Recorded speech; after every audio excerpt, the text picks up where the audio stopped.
Today I'm going to give you tips and tricks to max out Tower Level 30 in Grand Cross Age of Titans. And there are many towers that you'll need to beat and buffs that you can get along the way. And if you have not seen Grand Cross Age of Titans, this is a city building wargame that's got open field combat and movement featuring 4 different basic troop types and includes upgrades to catapults and flying units. Your units are led into battle by your heroes, and if you've got super rare and powerful titans, they also can be deployed to the battlefield to dramatically change the context of the fight. Today's video is in fact sponsored by Grand Cross Age of Titans, and if you want to check out the game, it has launched globally and is available to download for Android, iOS, and PC. Using the link in the description will support the channel, and a big thank you again to Grand Cross Age of Titans for sponsoring today's video. So let's talk about several things. First of all, how do you get these different towers? Second of all, how do you beat the different towers? And third of all, what do you gain by virtue of smashing through all 30 levels of each tower? And I have done this for several of them, and it is super worth it. So let's start by how you even unlock these towers to begin with, because you won't even have access to this part of the map when you start the game. You'll still be clearing out the base portion of your castle. However, when you click the item on the left here, the chapter summary, once you start to make your way through the chapters of the game, you will unlock more and more territory within your city. And then you can reclaim that territory by doing different battles like you can see here. Now we'll go through and do a couple of these battles today, and I'll give you a few tips and tricks to get more progress in these styles of battles. But to some extent, you need to power up your city more in order to have the punch you need to get the wins. It's pretty simple in that regard, but there is strategy you can use to proceed further.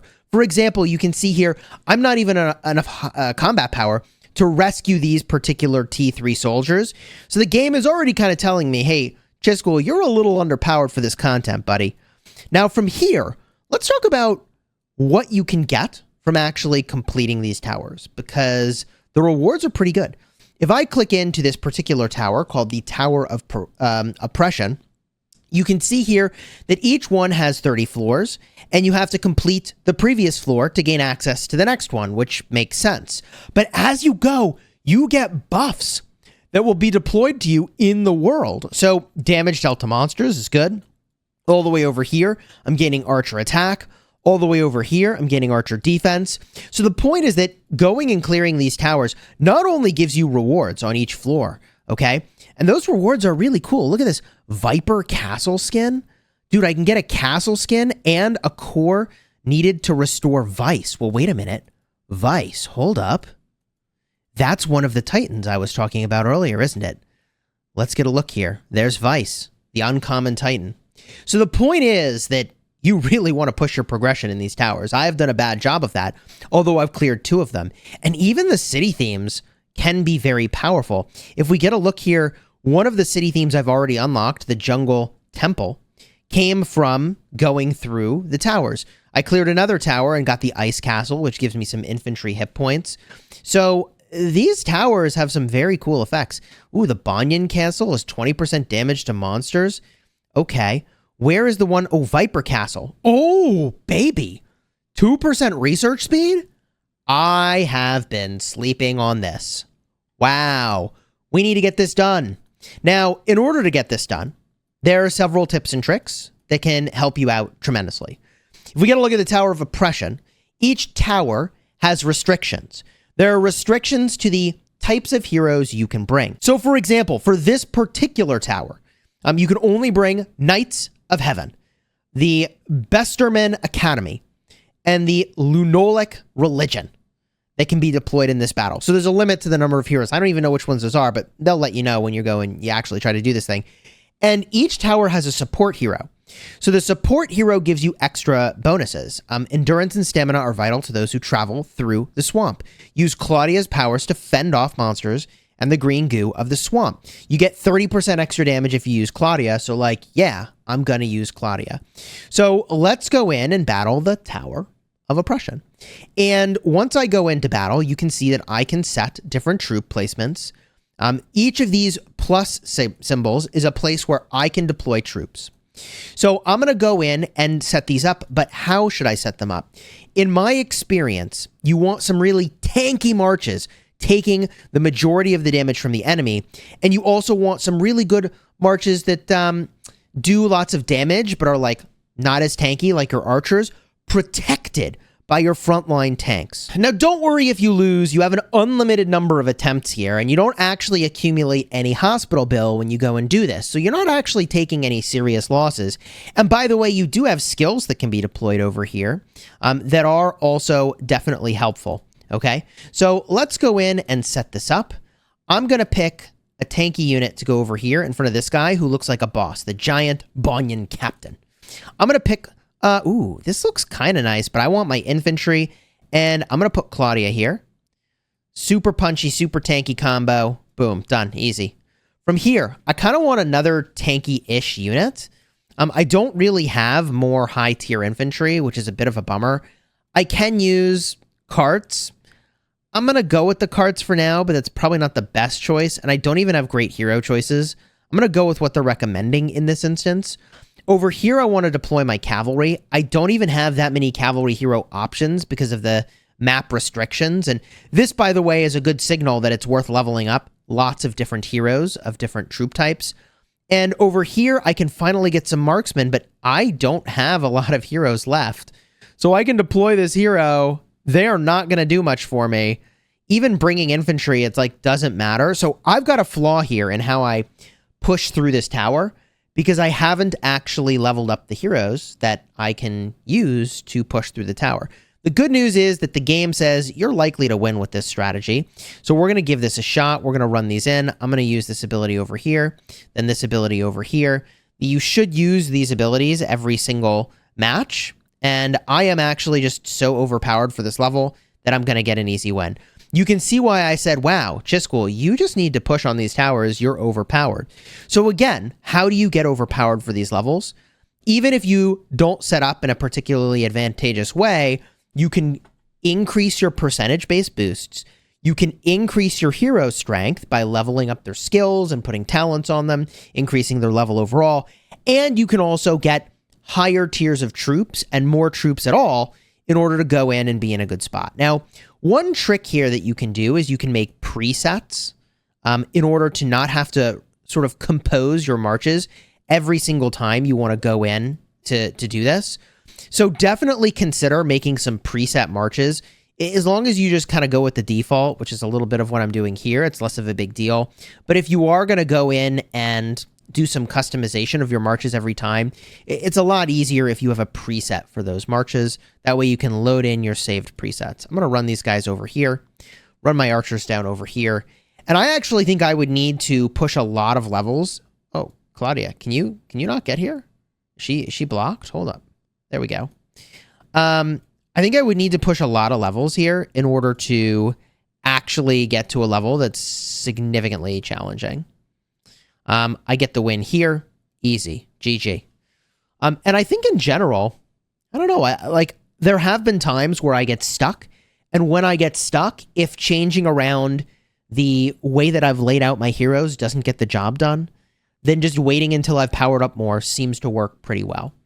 So hopefully this helps you blast your way through the towers that become available through your chapter quests. Completing these towers is critical. In fact, can I show you the rewards here? Hold on.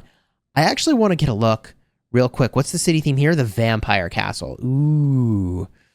And, the Blaster Core needed to restore Ox. See, this is really interesting. I absolutely need to get pushing on these. The final thing I want to show you, which is related to your tower levels, is the elite levels. The elite levels can be very difficult. I have found that to be true. It's the same sort of a setup as a tower battle, except that there aren't any limitations to the heroes you can bring, and also there isn't a hero that is boosted.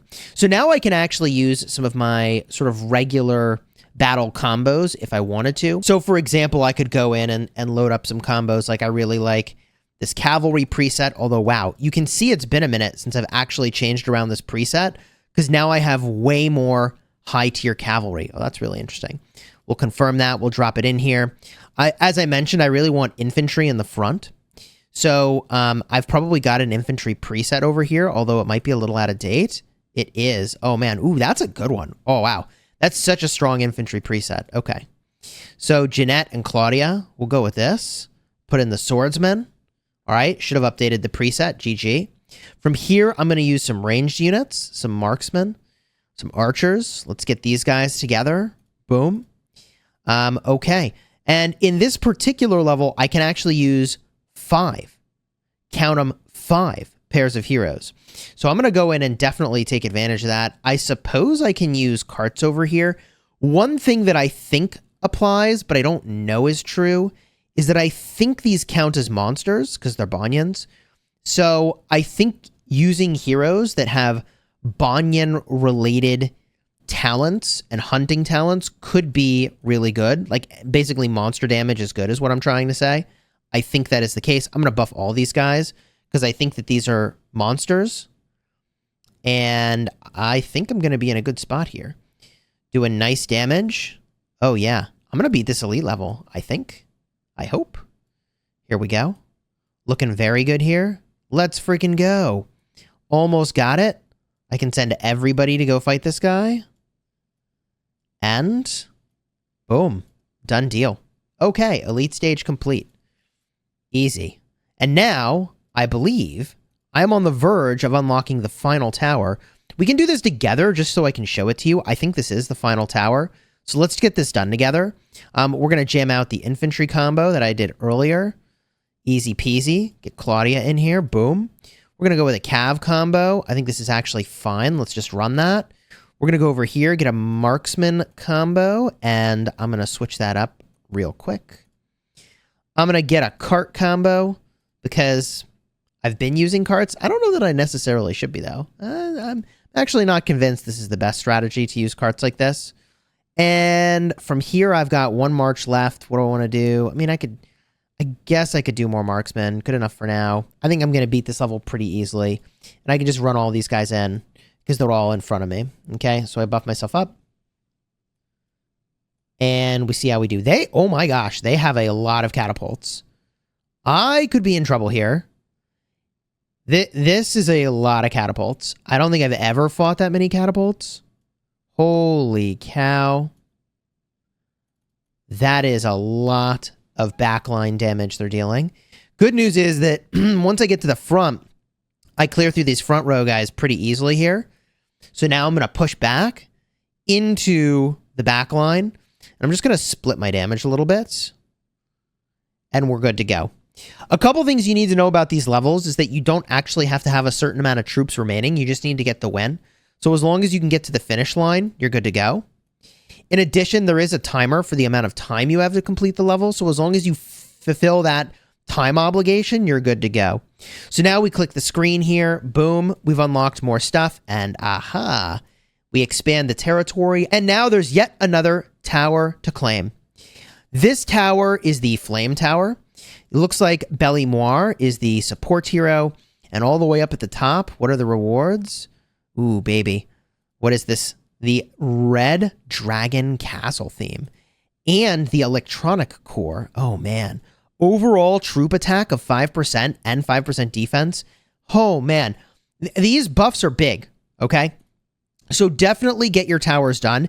And it looks like I've even got more to clear down here. So I've got more to uncover and discover. Really exciting. If you found this video helpful, do me the honor of throwing a like on the video and consider subscribing. If you want to try out Grand Cross Age of Titans for yourself, check the link in the description to download the game on either Android, iOS, or PC. And keep in mind, this is just the PvE style gameplay. It's the PvP that I find most exciting. And if you want to see that, consider subscribing, and I'll have 2 cards in the end screen about powering up your city to be as strong as possible when you go fight other players.